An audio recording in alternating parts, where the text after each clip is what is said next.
Viewers, आज के video में हम देखेंगे डीएलएड द्वितीय वर्ष का शिक्षा में समावेशी एवं जेंडर मुद्दे विषय का पेपर। तो इसमें पहला प्रश्न है, सही विकल्प चुनकर लिखिए। इसमें पहला है समावेशी शिक्षा व्यवस्था आधारित है। समावेशित शिक्षा व्यवस्था आधारित है। तो इसमें 4 ऑप्शन दे रखे हैं, बाल केंद्रित, शिक्षक केंद्रित, पाठ्यक्रम केंद्रित या उपरोक्त में से कोई नहीं। तो इसका उत्तर होगा बाल केंद्रित। समावेशित शिक्षा व्यवस्था आधारित है, बाल केंद्रित। दूसरा है, ब्रेल लिपि में कितने बिंदु होते हैं? ब्रेल लिपि में कितने बिंदु होते हैं?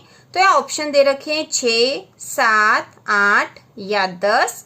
तो इसका उत्तर होगा 6। ब्रेल लिपि में 6 बिंदु होते हैं। इसके बाद अगला है, एबेक्स का प्रयोग किस विषय में होता है? एबेक्स का प्रयोग किस विषय में होता है? तो यह ऑप्शन दे रखे हिंदी, गणित, अंग्रेजी या विज्ञान। तो इसका उत्तर होगा गणित। ठीक है, गणित विषय में एबेक्स का प्रयोग होता है। इसके बाद अगला प्रश्न है, पुरुषत्व का नकारात्मक पक्ष है। पुरुषत्व का नकारात्मक पक्ष है। तो ऑप्शन है धर्म के अनुरूप दायित्व, परिवार के प्रति समर्पण, नारी की सुरक्षा या अधिकारों का दुरुपयोग। तो यहाँ पे हमसे नकारात्मक पक्ष पूछा है, तो नकारात्मक पक्ष है अधिकारों का दुरुपयोग। अधिकारों का दुरुपयोग जो है पुरुषत्व का नकारात्मक पक्ष है। इसके बाद अगला है, पितृसत्ता का सकारात्मक पक्ष है। पितृसत्ता का सकारात्मक पक्ष है। तो ऑप्शन है शक्ति असंतुलन, घरेलू हिंसा, नारी इच्छा का सम्मान या असंतुलित विकास। तो इसका उत्तर होगा नारी इच्छा का सम्मान। ठीक है, पितृसत्ता का यहाँ सकारात्मक पक्ष पूछा है, तो सकारात्मक पक्ष है नारी इच्छा का सम्मान। इसके बाद अगला प्रश्न नंबर दूसरा है, दिए गए शब्दों में से सही उत्तर चुनकर रिक्त स्थानों की पूर्ति कीजिए। तो यहाँ शब्द दे रखे हैं और इनमें से ही हमें चुनकर रिक्त स्थानों की पूर्ति करनी है। तो यहाँ नीचे 5 रिक्त स्थान दे रखे हैं। तो यहाँ शब्द देख लेते हैं। पहले शब्द है व्यापक, नई दिल्ली, नारी की योग्यता का सम्मान, 1992 या गणितीय कमी। तो इसमें पहला देख लेंगे। पहला रिक्त स्थान है, भारतीय पुनर्वास अधिनियम में पारित हुआ। तो यहाँ पे बताना है कि भारतीय पुनर्वास अधिनियम कब पारित हुआ था। तो यहाँ आएगा 1992। 1992 भारतीय पुनर्वास अधिनियम 1992 में पारित हुआ। इसके बाद दूसरा है, समावेशी पाठ्यक्रम है। समावेशी पाठ्यक्रम है। तो यहाँ आएगा व्यापक। व्यापक समावेशी पाठ्यक्रम व्यापक है। इसके बाद तीसरा है, डिसकैलकुलिया से तात्पर्य है। डिसकैलकुलिया से तात्पर्य है। तो यहाँ पे आएगा गणितीय कमी। ठीक है, गणितीय कमी यह आएगा रिक्त स्थान में। इसके बाद है, भारतीय पुनर्वास परिषद का मुख्यालय में स्थित है। तो भारतीय पुनर्वास परिषद का मुख्यालय नई दिल्ली में स्थित है। नई दिल्ली में स्थित है। तो यहाँ ऊपर जो ऑप्शन दे रखे उसमें से ही हमें भरना था। इसके बाद है, पितृसत्ता का आदर्श स्वरूप है। पितृसत्ता का आदर्श स्वरूप है। तो यहाँ आएगा नारी की योग्यता का सम्मान। नारी की योग्यता का सम्मान यह यहाँ लिखेंगे। पितृसत्ता का आदर्श स्वरूप नारी की योग्यता का सम्मान है। इसके बाद प्रश्न नंबर तीसरा है, एक वाक्य में उत्तर लिखिए। तो यहाँ 5 प्रश्न दे रखे हैं और इन प्रश्नों के उत्तर हम कॉपी में लिखकर देखेंगे और वैसे ही तैयार करेंगे जिससे कि हम आसानी से समझ सके। तो प्रश्न देख लेते हैं। प्रश्न है, समावेशी शिक्षा क्या है? दूसरा है, बालिका शिक्षा से आप क्या समझते हैं? तीसरा है, ट्रेलर फ्रेम शिक्षण सहायक सामग्री किसके लिए है? चौथा है, नारीत्व क्या है? और 5वां है, पुरुषत्व का एक सकारात्मक पक्ष बताइए। तो इनके उत्तर अब हम तैयार करेंगे। तो इसमें पहला जो था वह है, समावेशी शिक्षा क्या है? समावेशी शिक्षा क्या है? तो इसका उत्तर है, समावेशी शिक्षा वह शिक्षा है जिसमें सभी लोग शामिल होते हैं। तो यहाँ पे हमें एक ही वाक्य में लिखना था, तो हम यहाँ तक ही लिखेंगे। लेकिन यदि ये प्रश्न 2 नंबर में आ जाता है तो हम ये पूरा ही लिखेंगे। तो इसको पूरा ही आंसर समझ लेते हैं। समावेशी शिक्षा वह शिक्षा है जिसमें सभी लोग शामिल होते हैं, जिसमें गैर विकलांग और विकलांग लोग, जिनमें विशेष आवश्यकताओं वाले भी शामिल हैं, मुख्य धारा के स्कूलों, कॉलेजों और विश्वविद्यालयों में एक साथ शिक्षा प्राप्त करते हैं। समावेशी शिक्षा वह शिक्षा है जिसमें सभी लोग शामिल होते हैं, जिसमें गैर विकलांग और विकलांग लोग मुख्य धारा के स्कूलों, कॉलेजों और विश्वविद्यालयों में एक साथ शिक्षा प्राप्त करते हैं। इसके बाद अगला जो था प्रश्न वह है बालिका शिक्षा से आप क्या समझते हैं। बालिका शिक्षा से आप क्या समझते हैं? तो इसका उत्तर है बालिका शिक्षा से तात्पर्य सभी लड़कियों और महिलाओं के कौशल व ज्ञान का विकास करना है। बालिका शिक्षा से तात्पर्य सभी लड़कियों और महिलाओं के कौशल व ज्ञान का विकास करना है। इसके बाद अगला तीसरा है ट्रेलर फ्रेम शिक्षण सहायक सामग्री किसके लिए है। तो इसका उत्तर है ट्रेलर फ्रेम शिक्षण सामग्री का उपयोग दृष्टिबाधित अक्षम बच्चों को गणित सिखाने के लिए किया जाता है। ट्रेलर फ्रेम शिक्षण सामग्री का उपयोग दृष्टिबाधित अक्षम बच्चों को गणित सिखाने के लिए किया जाता है। इसके बाद अगला है नारीत्व क्या है। नारीत्व क्या है? तो इसका उत्तर है नारीत्व विशेषताओं, व्यवहारों और भूमिकाओं का एक समूह है जो आमतौर पर महिलाओं और लड़कियों से जुड़ा होता है। नारीत्व विशेषताओं, व्यवहारों और भूमिकाओं का एक समूह है जो आमतौर पर महिलाओं और लड़कियों से जुड़ा होता है। इसके बाद अगला जो प्रश्न 5वें नंबर का था, एक एक वाक्य वाले उत्तर वाले प्रश्न में, तो इसमें है पुरुषत्व का एक सकारात्मक पक्ष बताइए। पुरुषत्व का एक सकारात्मक पक्ष बताइए।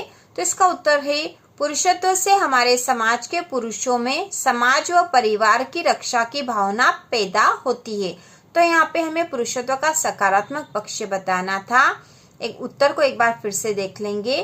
पुरुषत्व से हमारे समाज के पुरुषों में समाज व परिवार की रक्षा की भावना पैदा होती है। नंबर 3 में हमने एक वाक्य में उत्तर दीजिए वाले प्रश्न कर लिए हैं। अब प्रश्न नंबर 4 से प्रश्न जो है यह 2-2 नंबर के प्रश्न है। तो 2-2 नंबर के प्रश्नों को भी हम कॉपी में लिखकर ही तैयार करेंगे। सबसे पहले प्रश्न देख लेते हैं। प्रश्न है समावेशी शिक्षा की 2 विशेषताएं लिखिए। प्रश्न नंबर 5वां है बालिका शिक्षा में आने वाली कोई 2 समस्याएं लिखिए। इसके बाद है वंचित बालकों की 2 समस्याएं लिखिए। श्रवण बाधित बच्चों के 2 लक्षण लिखिए।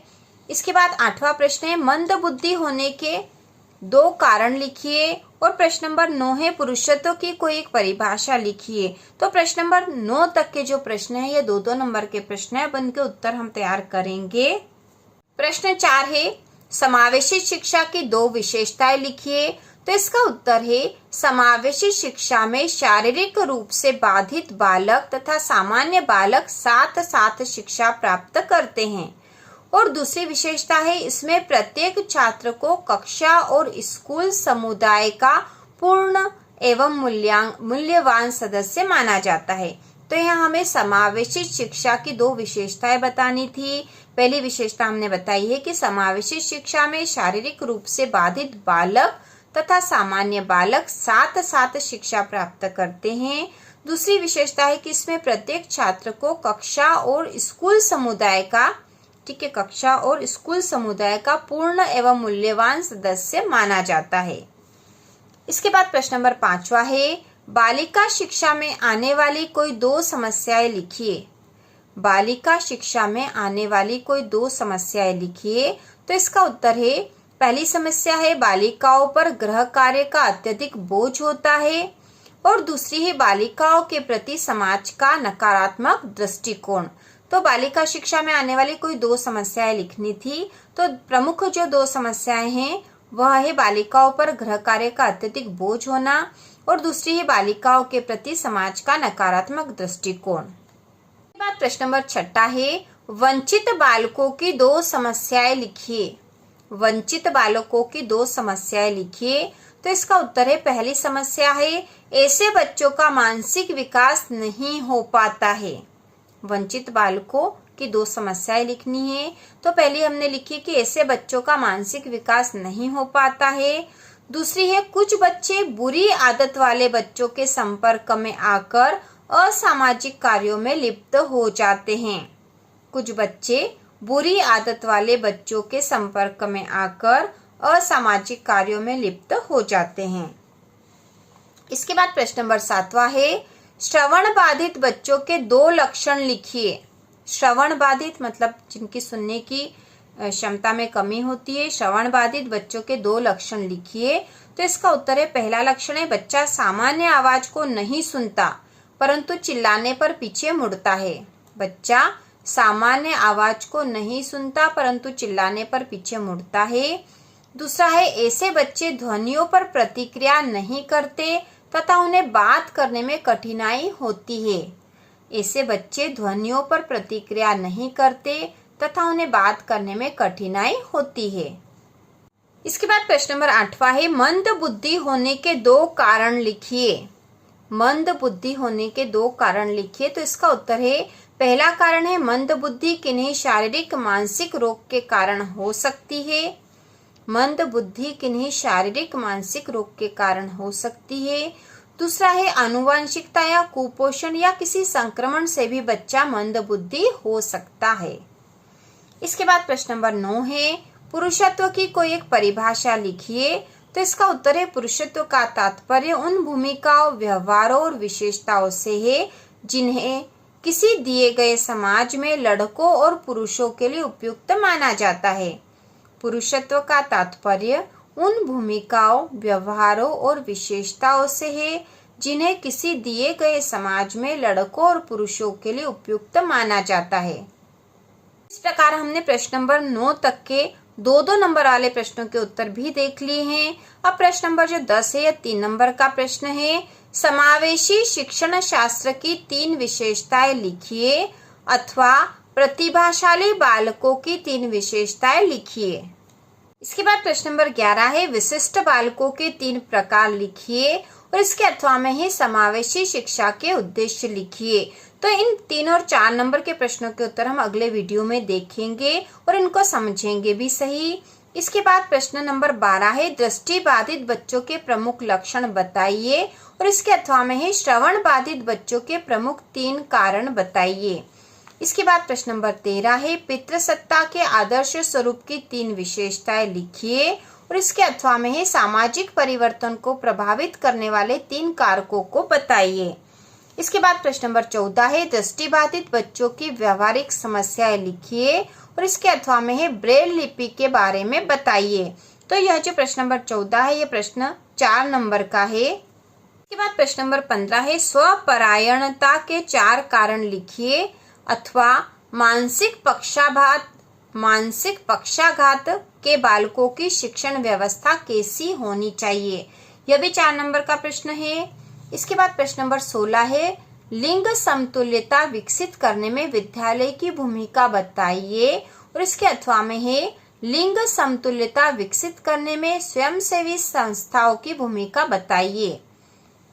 इसके बाद प्रश्न नंबर 17 है नारीत्व की 4 विशेषताएं बताइए और इसके अथवा में है पुरुषत्व के 4 सकारात्मक पक्ष लिखिए। तो यह भी 4 नंबर का प्रश्न है।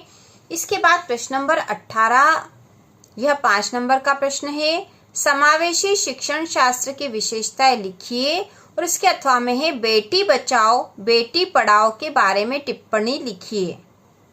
इसके बाद अगला प्रश्न नंबर 19 है प्रतिभाशाली बालकों की शैक्षिक व्यवस्थाएं कैसी है और इसके अथवा में है समावेशित बालकों के लिए विशेष शिक्षण विधियां लिखिए। तो यह भी 5 नंबर का प्रश्न है। इसके बाद प्रश्न नंबर 20वां यह भी 5 नंबर का प्रश्न है लैंगिक समानता में पाठ्यक्रम की क्या भूमिका है और इसके अथवा में है औपचारिक शिक्षा के किन 5 क्षेत्रों में शिक्षा के पाठ्यक्रम में लिंग भेद है। औपचारिक शिक्षा के किन 5 क्षेत्रों में शिक्षा के पाठ्यक्रम में लिंग भेद है।